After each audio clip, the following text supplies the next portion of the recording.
চাই, ভাঙনের মানুষ শিক্ষা চায়। ওই আইএসএফের নেতার মতো হাতাবাজি চায় না ভাঙনের মানুষ।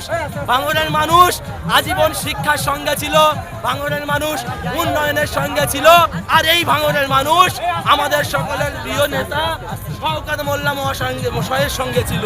আজকের সাহেবের সাথে আমার বাহারুলদা, যিনিও প্রতিনিধিত্ব করছেন, উনিও আছেন, এবং এখানকার যুব নেতা থেকে শুরু করে ব্লক সভাপতি থেকে শুরু করে খয়েরপুরে ভাইয়ের আমার নেতৃত্বে আছে, সব ভাইরা আছে।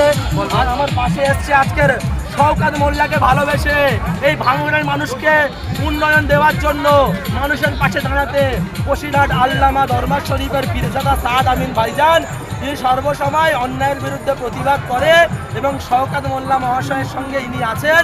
এবং শুধু আমরা নই, পুরো ভারতবর্ষের মানুষ শওকত মোল্লার সঙ্গে আছে।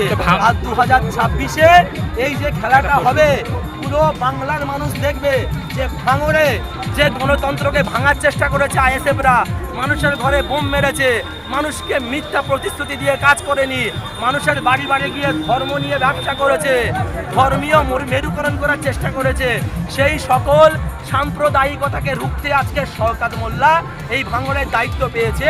এবং ভাঙড়ের মানুষরা আজকের শওকত মোল্লা ছাড়া অন্য কাউকে চেনে না।